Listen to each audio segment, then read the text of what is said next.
there's a whole lot of drama happening these days, not because people are being dishonest, but because they're being unclear, especially when it comes to male-female friendships. He says she's just a friend. She says, then why is she texting you at 11:30? Or flip it. She says, he's like a brother to me. But her man is watching that brother give lingering hugs and good morning messages on her Instagram story. Let's talk about what's really going on when men and women try to be just friends, but someone still ends up hurt, confused, or catching feelings. Because baby, the friendship might be platonic, but that don't mean it's emotionally clean.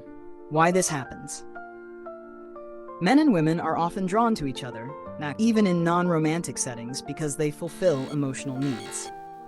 A man might enjoy the way a woman listens, encourages, or gets him, something he might not get in romantic or male friendships.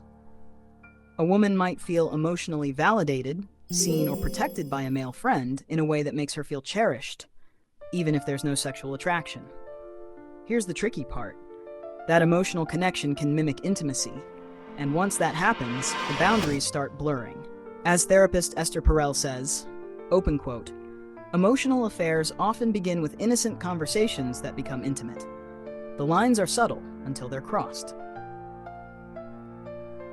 Part 2, Red Flags in Male-Female Friendships. Aunt Corey lays it down clear. Just because y'all ain't kissing doesn't mean it's all innocent. Here are a few signs that a friendship might be stirring up confusion or crossing lines. Emotional exclusivity. You're sharing things with them you no longer share with your partner. Emotional dependence.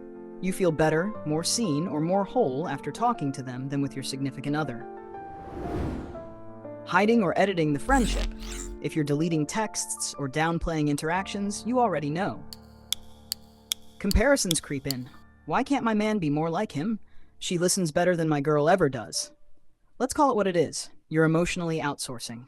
You may not be physically cheating, but emotionally, you're not all in where you're supposed to be. Part 3, the friend who's secretly waiting. Oh, Aunt Corey has seen this one 1,000 times. He's just a friend, but if your man messed up today, that friend would be at your door by midnight, with flowers and intentions. Or maybe she's just a buddy, but she's low-key hoping your girlfriend slips up, because she's been waiting her turn. Listen, not everyone in your corner is rooting for your relationship. Some folks are rooting for your breakup.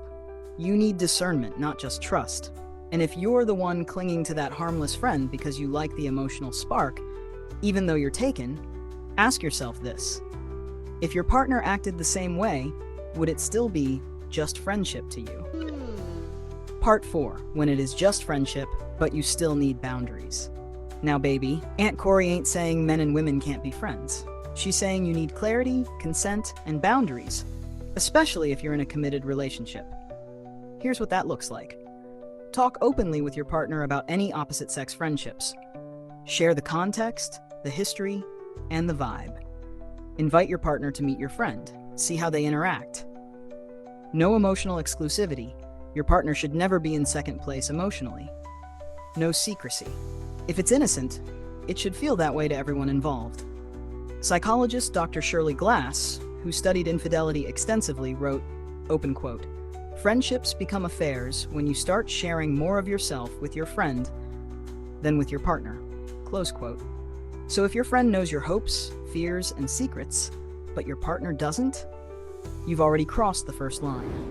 Part 5, what to do when you're on the other side of this.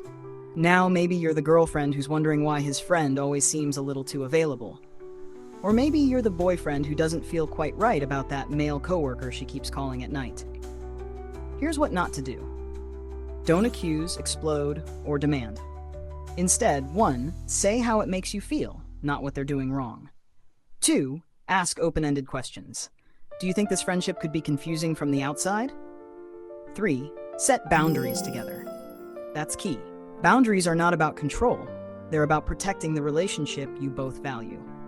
So no, not every man-woman friendship is a threat, but every relationship needs clarity to stay clean.